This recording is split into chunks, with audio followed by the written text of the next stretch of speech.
Welcome back to the King's Corner, the place for all things Bethesda.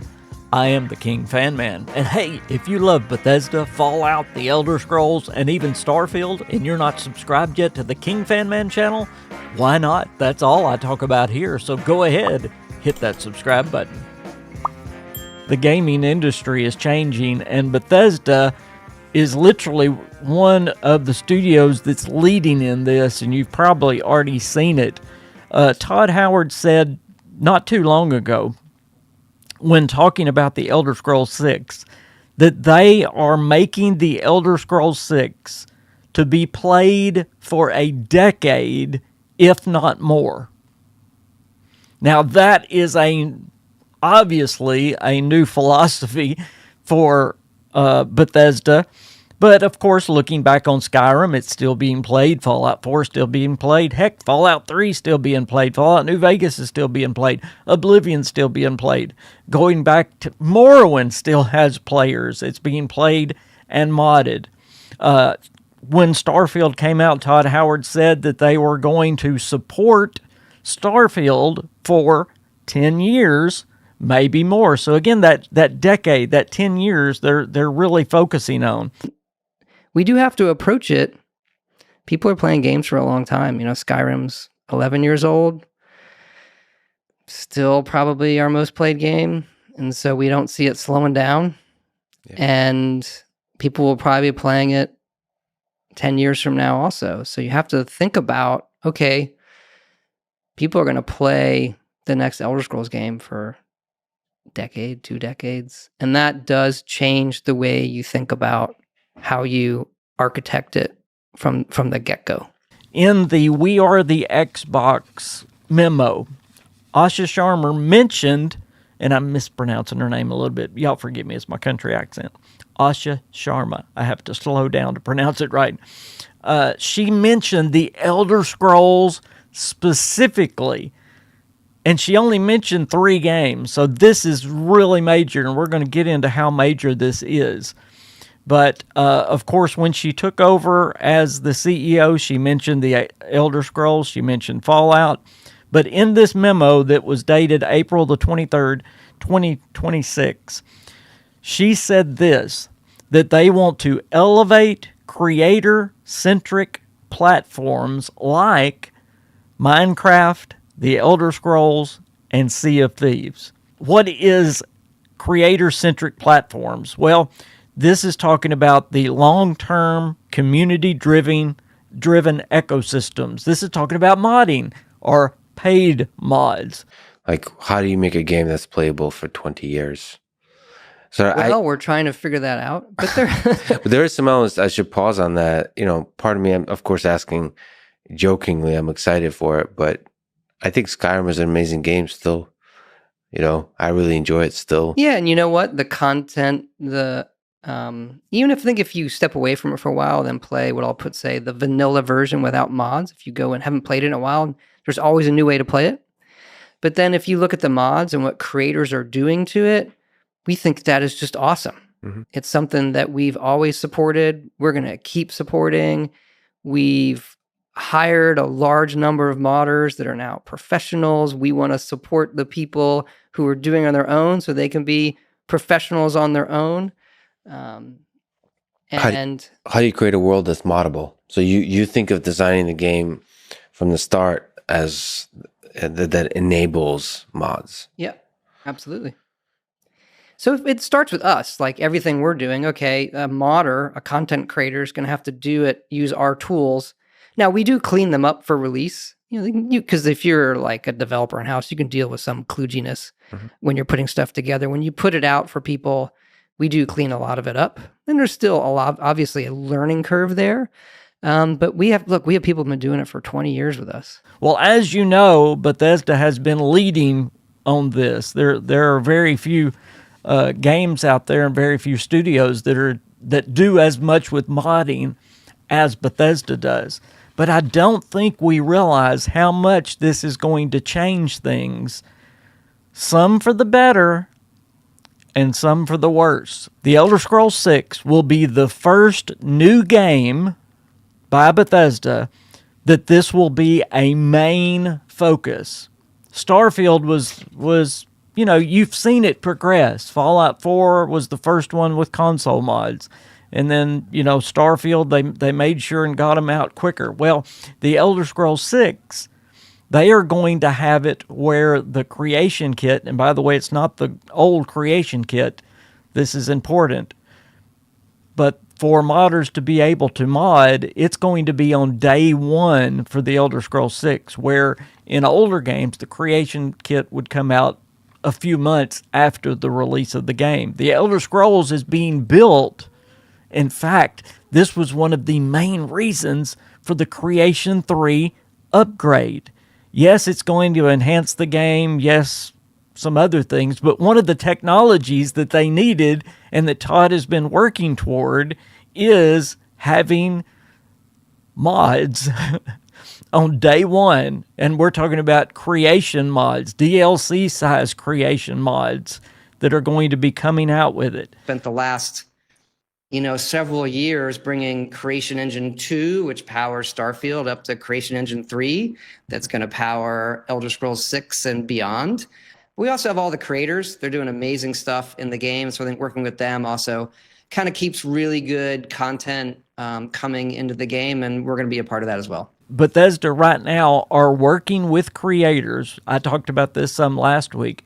They are literally hiring other creators to do DLC work that they have ideas on. So instead of Bethesda doing the DLC, they're hiring Kingath to do it, which is what we're about to get with Fallout 4. You think about Starfield. How many DLCs did Fallout 4 have? Wasn't it 6 DLCs? Now, I know all of them wasn't. There were 3 mainline DLCs. But they had 3, if you want to just count the Automatron, Nuka World, and Harbor. How many has Starfield had? And by the way, Fallout 4 got all 6 of those in 1 year. The year after the game came down, Bethesda has really switched to a service game. I mean, you think about it. Fallout 4, they're putting out new DLCs for Fallout 4.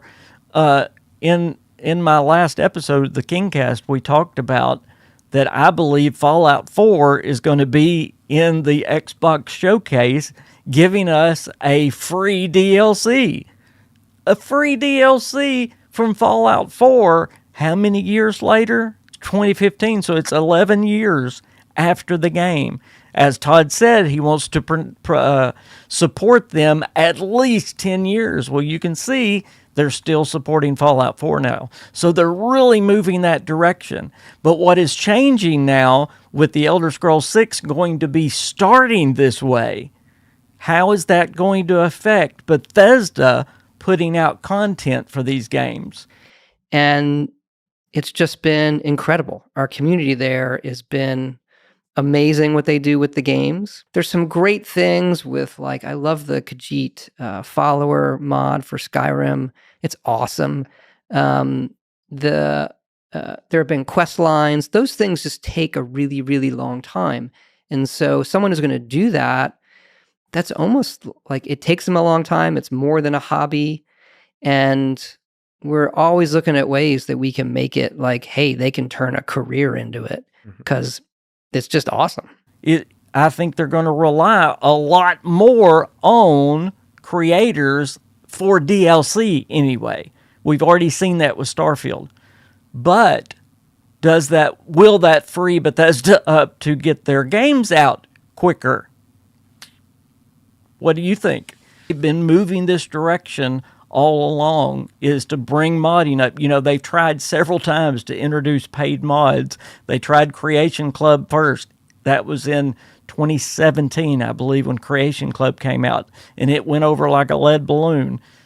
And this next way they did it, now the new Creations, it's gone over a little bit better. And I think everybody's understanding more what they want to do with it.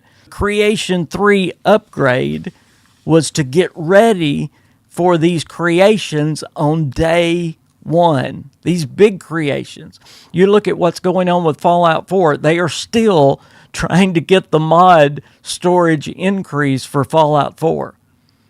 They don't want to get into those problems with the Elder Scrolls 6. Asha Sharma said the Elder Scrolls and only mentioned 2 other games. Now, just use logical thinking here. Okay, that's all I'm doing. She used Minecraft, she used the Elder Scrolls, and she used Sea of Thieves. If the Elder Scrolls was not super close, she would have not said the Elder Scrolls. They're working right now on Fallout mods, creations. Bethesda has, as you know, rehired the original Nate and Nora to do voice acting for a new DLC that's coming very soon, should be revealed at the showcase.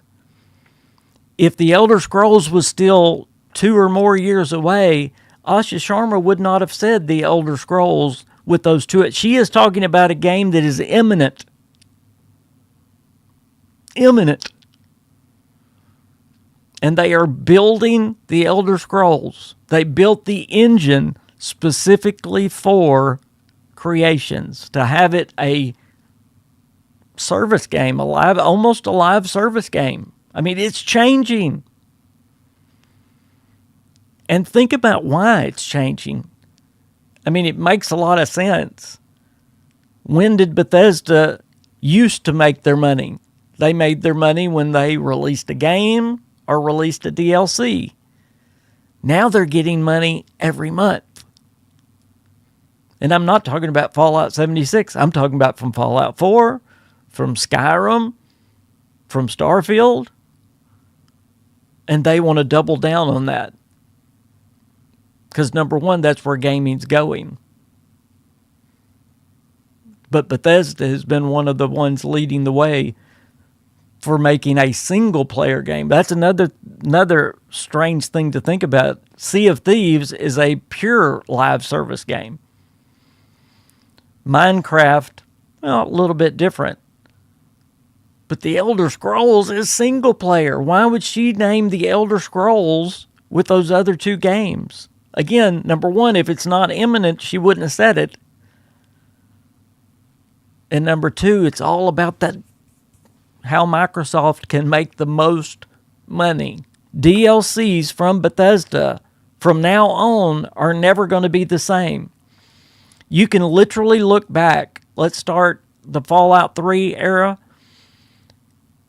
They did the exact same from Fallout 3 all the way until Starfield with DLCs. They would do the game, and then the very next year they would put out all of the DLCs, and then they were done. They would move away from that game. Things have changed mightily. Again, we got 6 DLC with Fallout 4 in 1 year. We got them in 2016, and the game was out in 2015. But look, we are already 3 years away from Starfield, and we just got a DLC. That's the longest Bethesda's ever waited to put out another DLC. And they say they're not done with Starfield.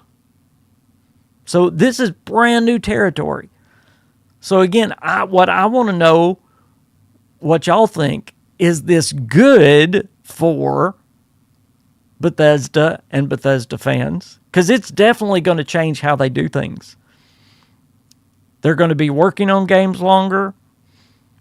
I don't think they're going to put out any more DLC. They're going to spread them out a little bit more, which maybe will give them a little bit more time to work on. But they're going to rely on creations.